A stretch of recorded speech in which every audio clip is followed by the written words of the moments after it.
ஆனால் நான் வந்து செங்கோட்டையன் அந்த பேட்டி கொடுத்ததுனால தான் உங்கள்கிட்ட அந்த கேள்வியை நாம் வந்து கேட்டோம். இப்போதைக்கு புனையன் சார், நீங்கள் வந்து கிட்டத்தட்ட அந்த அண்ணா காலத்துலேருந்தே வந்து இந்த அரசியலில் இருக்கிறீங்க.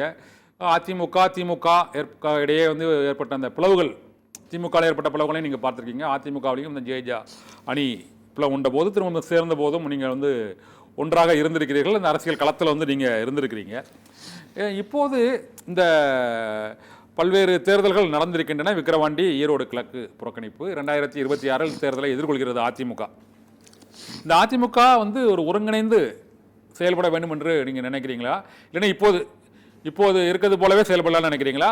பொன்னியின் சார், அதுக்கு முன்னால் ஒரே ஒரு சின்ன வேண்டுகோள்.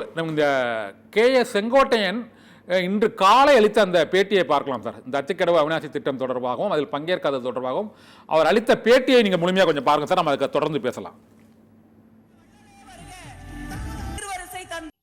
சார், அந்த அத்திக்கடவு அவிநாசி நேற்று பொதுச்செயலாளர் கலந்து கொண்ட நிகழ்ச்சி நீங்க புறக்கணிச்சதா ஒரு குற்றச்சாட்டு இருந்திருக்கேன் சார். என்னை பொறுத்தவரையிலும் அத்திக்கடவு அவிநாசி திட்டத்தில் ஏற்பாடு செய்திருக்கிற குழுவை சார்ந்தவர்கள் 3 நாட்களுக்கு முன்னாலே என்னை சந்தித்தார்கள். சந்திக்கிற போது அவரிடத்திலே நான் வைத்த வேண்டுகோள் என்ன என்று சொன்னால், எங்களை உருவாக்கிய புரட்சித் தலைவர், புரட்சித் தலைவி அம்மாவுடைய திருவுருவப் படங்கள் இல்லை. எங்களிடத்திலே கலந்திருந்தால் நான் அதை உங்கள் கவனத்திற்கு கொண்டு வந்திருப்பேன். நான் பல்வேறு இடங்களிலே இந்த தட்டிகள் வைக்கின்ற போதுதான், டிஜிட்டல் போர்டு வைக்கின்ற போதுதான் எனக்கு கவனத்திற்கு வந்தது. ஆகவே என்னை வளர்த்து ஆளாக்கிய தலைவருடைய திருவுருவ படங்கள் இல்லை. அதே நேரத்தில் இந்த திட்டத்தை கொண்டு வருவதற்கு 2011 அம்மா அவர்கள் இதற்காக நிதிகளை வழங்கினார்கள். 3,72 அப்போது நம்முடைய பொதுப்பணித்துறை அமைச்சராக இருக்கிற ராமலிங்கம் அவர்கள் அதை ஆய்வு செய்வதற்கு உத்தரவு வழங்கினார்கள். ஆகவே இந்த பணிகளை துவங்கிய நேரத்தில் இந்த துவங்குவதற்கு அவர்கள் அடித்தளமாக இருந்திருக்கிறார்கள். ஆகவே அவருடைய படங்களாம் இல்லை என்று நான் அவரிடத்திலே கவனத்திற்கு எடுத்து சென்றேன்.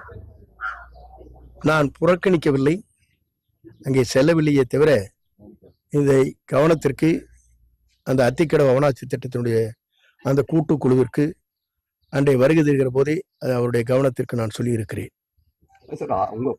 இல்ல அது சொல்லியாச்சு, அவ்வளவு முடிச்சு. அப்புறம் அதுக்கு மேல பொன்னியின் சார், இந்த பேட்டி நீங்க கேட்டீங்களா சார்?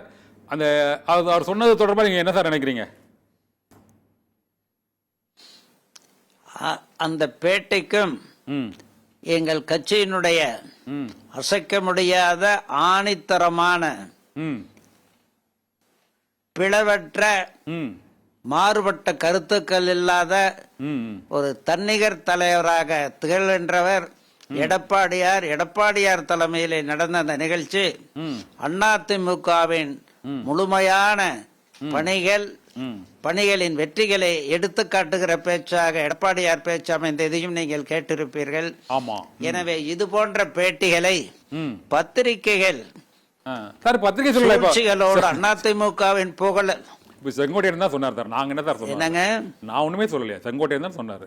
நீங்க சொல்லல, நீங்க சொல்லலைங்க. இதை பத்திரிகைகள் பெரிதுபடுத்துகின்றன, தேவையற்ற ஒன்றை பெரிதுபடுத்துகின்றன. ஏன் அப்படி பேசினார் என்று அவரைத்தான் கேட்க வேண்டும். எங்களை பொறுத்த வரைக்கும் எங்கள் கட்சியில் பிளவு என்பது இல்லை, மாறுபட்ட கருத்துகள் என்பது இல்லை. தன்னிகரற்ற தலைமையாக எடப்பாடியார் தலைமை இன்று திகழ்ந்து கொண்டிருக்கிறது. கட்டுப்பாடுள்ள ஒரு இயக்கமாக அனைத்து இந்திய அதிமுக செயல்பட்டு கொண்டிருக்கிறது, நல்லிணக்கத்தோடு செயல்பட்டு கொண்டிருக்கிறது. அப்படிப்பட்ட இந்த இயக்கத்தை யாராலும் ஆட்டவும் முடியாது, அசைக்கவும் முடியாது. அப்படிப்பட்ட உன்னத தலைமைதான், வெற்றி தலைமைதான் அதிமுகவுக்கு பொன்மனச்செம்மலும் புரட்சி தலைவரும் அவர்களது வாரிசுகளாக தந்திருக்கிறார்கள். எனவே இந்த பிரச்சனையை பெரிதுபடுத்த கூடாது. காரணம், கட்சியின் தலைமை தன்னிகரற்ற தலைமை, ஒரு அப்பழுக்கற்ற தலைமை, கேள்வி கேட்பார் இல்லாத அளவிற்கு நல்லிணக்கத்தோடு செயல்படக்கூடிய ஒரு உன்னத தலைமை. இதைத்தான் நான் காட்ட விரும்புகிறேன். அந்த நிகழ்ச்சியிலே கலந்து கொண்ட மக்கள் வெள்ளத்தை, அந்த மக்களுடைய ஆரவார ஆர்ப்பரிப்பை, மகிழ்ச்சி மகிழ்ச்சி கொண்டாட்டத்தை ம். நீங்கள் பார்ப்பீர்களே என்றால் பார்த்தேன் சார், நான் பார்த்தேன். வேற இந்த பேட்டி ஒரு உதாசீனப்படுத்தப்பட வேண்டிய ஒரு பேட்டி என்பதை மட்டும் நான் தெளிவுபடுத்த விரும்புகிறேன். பொன்னியின் சார், நீங்க சொன்னீங்க தன்னிகரற்ற தலைவர், அப்பழுக்கற்ற தலைவர் எடப்பாடி பழனிசாமி என்று கூறினீர்கள். அதை போன்ற உங்களை போன்ற ஒரு மூத்த தலைவர் தான் அந்த பேட்டியில் வந்து என்ன சொல்றாருன்னா, மறைந்த முதலமைச்சர்கள் எம்ஜிஆர், ஜெயலலிதா இவர்களுக்கு நிகரான தலைவரா சார் எடப்பாடி பழனிசாமி நீங்க நினைக்கிறீங்களா சார்? இப்போ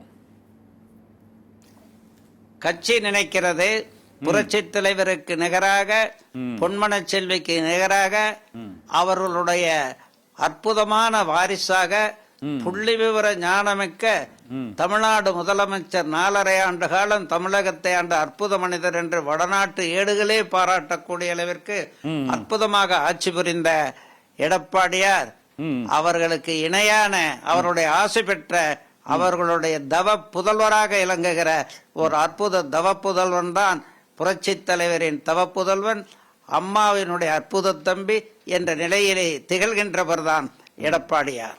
இப்போ இதை தொண்டர்கள் ஏற்றுக்கொண்டிருக்கிறார்கள், மக்கள். சரி, அதிமுக தொண்டர்கள் மக்களும் ஏற்றுக்கொண்டிருக்காங்க எல்லாருமே. அதுதான் உங்களோட கருத்து சார்? S S